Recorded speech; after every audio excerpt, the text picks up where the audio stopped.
ഓം ഹരിശ്രീ ഗണപതയേ നമ. അഭിഘ്നമസ്തു.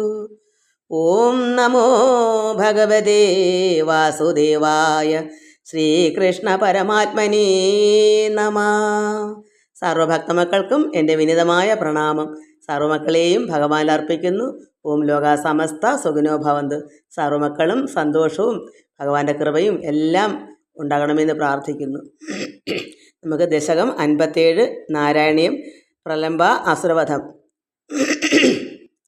നമ്മൾ കഴിഞ്ഞ ദശകം 56 ഒടുക്കം എന്താ വായിച്ച, ഭഗവാൻ ഇങ്ങനെ കാളന്തി നദിയിൽ കരയ്ക്ക് കയറി, അതായത് അവരെയൊക്കെ രമണക ദ്വീപിലേക്ക് അയച്ചു, കാളിയനെയും കുടുംബത്തെയും. എന്നിട്ട് ഭഗവാൻ കരയ്ക്ക് കയറിയപ്പോൾ ഈ ഗോപന്മാരെല്ലാം ക്ഷീണിച്ച് ആ നദീതീരത്ത് തന്നെ കിടന്നുറങ്ങിപ്പോയി.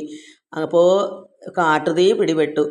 കുട്ടികളെല്ലാം ചൂടടിച്ചതുകൊണ്ട് നല്ല ഉറക്കമായി. അത് ചൂടടിച്ച് പെട്ടെന്ന് തന്നെ ഉണർന്ന് ഭഗവാനെ അഭയം പ്രാപിച്ചു വിളിച്ചു. അങ്ങനെ ഭഗവാൻ എന്തു വന്നു, കൃഷ്ണൻ അഗ്നിയെല്ലാം പാനം ചെയ്തു, അവരെ അതിൽ നിന്നെല്ലാം മോചനം കൊടുത്തു. എന്നിട്ട് നമുക്കിനി അതിനുശേഷമുള്ളതാണ് ഇനി വായിക്കാമെന്ന പ്രലംബ അസുര. അങ്ങനെ ഇരിക്കുമ്പോൾ പ്രലംബാസുരവധ ഇനിയും ഭഗവാനെ വധിക്കാനായിട്ട് ഓരോ ദുഷ്ടന്മാർ വന്നുകൊണ്ടേ ഇരിക്കും. നമുക്കത് വായിക്കാം. ദശകം 57 പ്രലംബ അസുരവധം. ശ്ലോകം 1. രാമസഖ ക്വാപി ദിനേ കാമദാ ഭഗവൻ ഗതോ ഭവാൻ വിപിനം സൂനുഭിരപി ഗോപാനാം ധേനുഭിർ അഭിസമൃതോ ലസത് വേഷ. രാമസഖ ക്വാപി ദിനേ കാമദാ ഭഗവൻ ഗതോ ഭവാൻ വിപിനം സൂനുഭിരപി ഗോപാനാം ധേനുഭിർ അഭിസമൃതോ ലസത് വേഷ. അതിനുശേഷം ഒരു ദിവസം കാമതനായ അല്ലയോ ഭഗവാനെ നാരായണ, അങ്ങ്, അതായത് ഭഗവാൻ, നല്ല വേഷത്തോടെ ഗോപന്മാരെയും സൂനുക്കളെയും, അത് കുട്ടികളെയും ഗോക്കളെയും കൂട്ടി രാമനോടൊത്ത് കാട്ടിലേക്ക് പോയി. ഈ നദീതീരത്ത് കിടന്ന് ഉറങ്ങി കാട്ടുതീയൊക്കെ വന്നു. അതിനുശേഷം അവരെല്ലാം രക്ഷപ്പെട്ടതിന് ശേഷം ഒരു ദിവസം കാമതനായ ഭഗവാൻ നാരായണൻ ഗുരുവായൂരപ്പൻ, അവിടുന്ന് ആ കൃഷ്ണനായ കുഞ്ഞ്, അന്നത്തെ ആ കുട്ടി ഭഗവാൻ അവിടുന്ന് നല്ല വേഷത്തോടെ, അങ്ങനെ ഭട്ടതിരിപ്പാട് പറയുന്നത് ഇങ്ങനെയാ, ഭഗവാനെ അങ്ങ് നല്ല വേഷത്തോടെ ഗോപന്മാരെയും സൂനുക്കളെയും ഗോക്കളെയും കൂട്ടി, അത് പശുക്കളെയും പശുക്കുട്ടികളെയും എല്ലാം കൂട്ടി രാമനോടൊത്ത്, ജ്യേഷ്ഠനായ രാമനോടൊത്ത് തന്നെ ഭഗവാൻ, ആ കണ്ണൻ, അന്നത്തെ ആ കൃഷ്ണൻ കാട്ടിലേക്ക് പോയി. ഇതെല്ലാം ഗുരുവായൂരപ്പനോട് ആര് പറയുന്നതാ? ഭട്ടതിരിപ്പാട്. ഇതെല്ലാം ഭഗവാനോടിരുന്ന് വർണ്ണിച്ച് സ്തുതിക്കുക.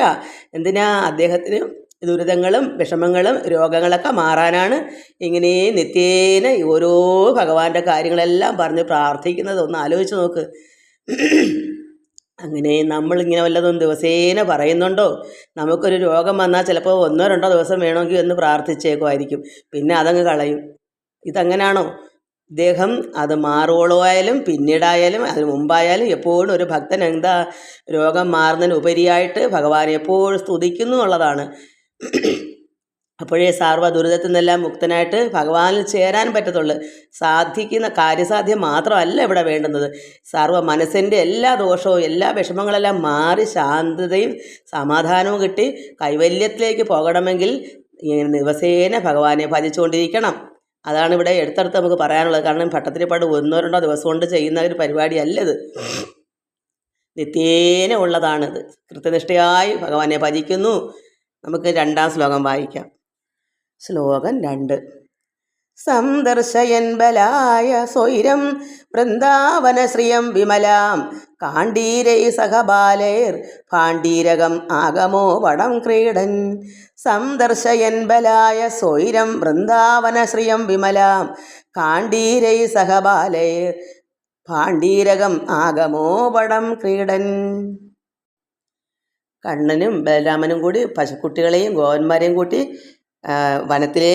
കാട്ടിലേക്ക് പോയപ്പോൾ ഭഗവാനെ നാരായണ കൃഷ്ണ, അന്ന് നിന്തിരുവടി വൃന്ദാവനത്തിൻ്റെ മനോഹരമായ പവിത്ര ശോഭയെ ബലരാമന് കാട്ടിക്കൊടുത്തുകൊണ്ട് അവിടുത്തെ ആ സുന്ദരമായ വൃന്ദാവനവും മനോഹരമായ പവിത്ര ശോഭയെ ബലരാമന് ജ്യേഷ്ഠനായ ബലരാമന് കാണിച്ചു കൊടുത്തുകൊണ്ട് കോലും കയ്യിലേന്തി ഗോപകുമാരന്മാരോട് കൂടി കളിച്ചുകൊണ്ട് പാണ്ഡീരകം എന്ന വടവൃക്ഷത്തിൻ്റെ ചുവട്ടിലേക്ക് ചെന്നു.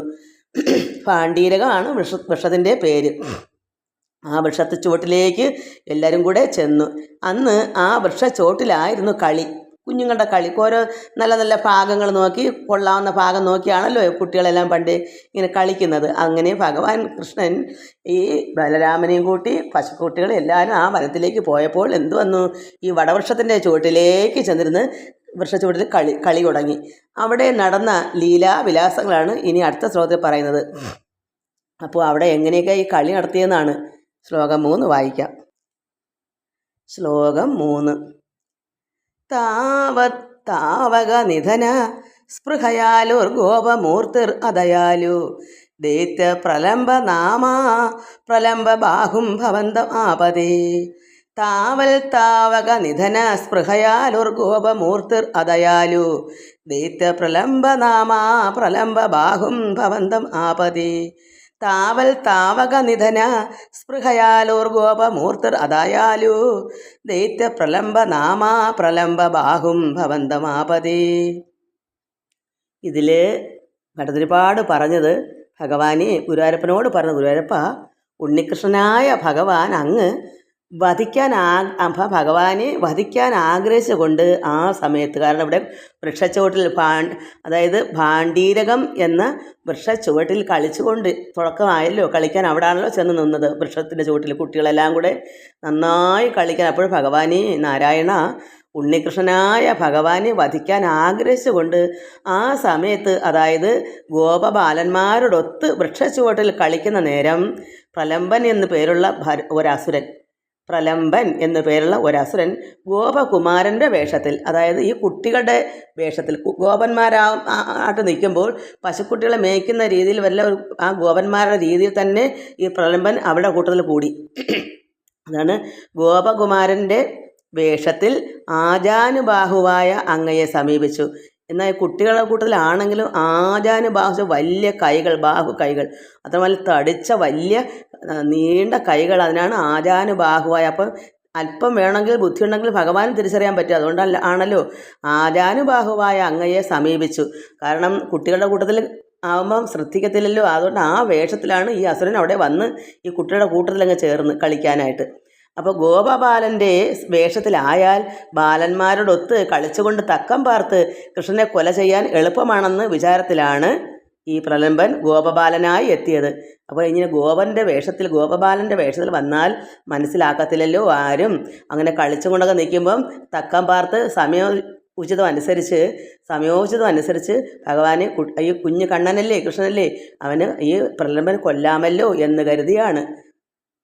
അതുകൊണ്ട് നമുക്ക് ഈ അടുത്ത ശ്ലോകം നമുക്ക് അടുത്ത ദിവസം വായിക്കാം. എല്ലാവർക്കും നമസ്കാരം. സർവത്ര ഗോവിന്ദ നാമ സങ്കീർത്തനം. ഗോവിന്ദ ഗോവിന്ദ.